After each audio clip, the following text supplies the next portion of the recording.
Iza ovih zidova rasprava o poglavlju 23 i 24 još uvek traje, a u Evropskoj komisiji i Savetu kažu da i dalje očekuju da ona budu otvorena pre kraja meseca. Komesar Han još u maju je saopštio da je sa Hrvatskom postignut dogovor da u zajedničku pregovaračku poziciju Evropske unije budu ugrađeni neki zahtevi Zagreba. Croatia had some concerns. Some of them could be clarified already 1 or 2 weeks ago. And then we had something on universal jurisdiction, and also for that we have found a solution which is, I think, acceptable or should be acceptable for everybody. Umesto početnih hrvatskih zahteva, u dogovorenom tekstu je neutralnija formulacija da Srbija treba da osigura punu zaštitu prava manjina, a procesuiranje ratnih zločina treba da sprovodi na nediskriminatorni način, uz pretpostavku da će to biti dovoljno da se iscrpljujuće nagađanja oko datuma otvaranja konačno zaključe, da dnevni red će uskoro doći suština poglavlja vladavina zakona. Pravi posao započinje tek nakon otvaranja poglavlja, kada ćemo sve ono što smo zapisali u akcionim planovima i što je dogovoreno od strane ministarstava krenuti da se sprovodi, a sa druge strane mnogo više i nadgleda od strane i Evropske unije, a i organizacija civilnog društva poput naše. Tako da tu u stvari kreću pitanja koje se tiču i građana, borba protiv korupcije, da ona mora da postane vidljiva, takođe vladavina prava mora biti zaštićena u svakom pogledu i na kraju govoriti o osnovnim ljudskim pravima koja u mnogim oblastima i u manjinskoj politici i u nekim drugima moraju biti itekako poštovana. Danom otvaranja poglavlja Srbija će dobiti listu takozvanih prelaznih merila za poglavlja 23 i 24, odnosno listu konkretnih promena koje treba da postigne u narednih nekoliko godina da bi napredovala ka članstvu. U poglavlju 24 glavne promene se tiču reforme policije. Bez reforme policije nema ni efektne borbe protiv organizovanog kriminala, terorizma, migracija i drugih problema koje poglavlje 24 pokriva.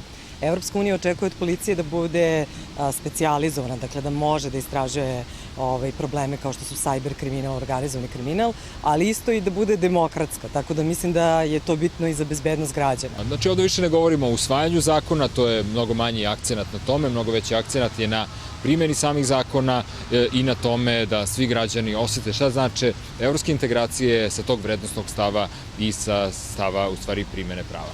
Druga velika promena je što kroz reforme u sklopu poglavlja 24 naše bezbednostne i pravosudne strukture postaju deo Evropske bezbednostne zajednice. Šta to praktično znači? Znači da lakše mogu da razmenjuju poverljive informacije, recimo o kriminalcima, teroristima, sa svojim kolegama iz policije iz Austrije, Nemačke, Švedske, dakle zemalja članica Evropske unije, i samim tim da obezbedi bezbednost građana Srbije, ali i Evrope.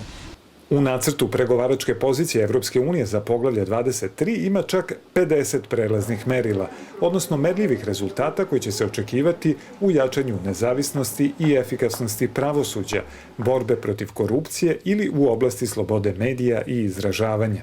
Bez dobre potpore, bez dobrog pravosuđa, dobrih privrednih sudova, dobrih sudija, efikasnog sudstva, teško da možemo imati dobru poslovnu klimu i zato je važno da krenemo u tom pravcu. Neke stvari je Srbija već uradila u proteklih nekoliko godina, ima još dosta toga da se uradi na tom putu i to je od zaista velike važnosti za celu poslovnu zajednicu, ne samo za strane investitore, već i za sve one kompanije koje postoju u Srbiji.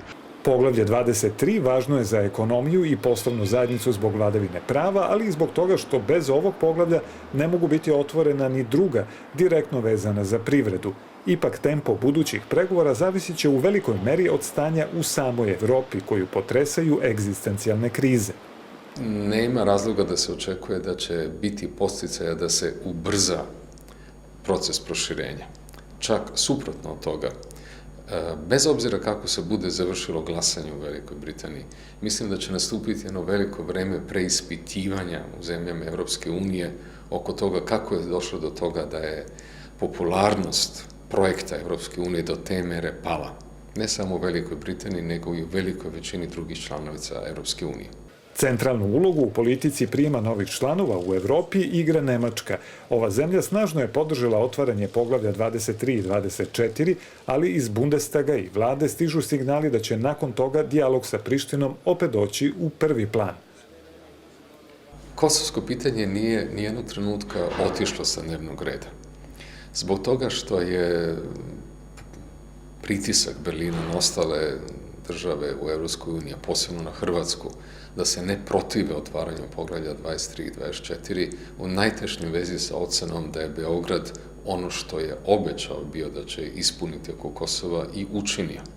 Sada znamo da je na Kosovu došlo do jednog zaustavljanja, ispunjavanja obaveza koje je i kosovska strana preuzela i dokle god se ne razjasni odnos snaga u Prištini, ne verujem da će i pritisak Beogradu se povećavati.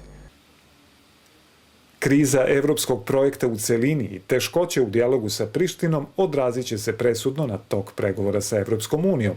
Ipak, posmatrači se slažu, otvaranje najvažnijih poglavlja biće dobra vest za vladavinu zakona u Srbiji.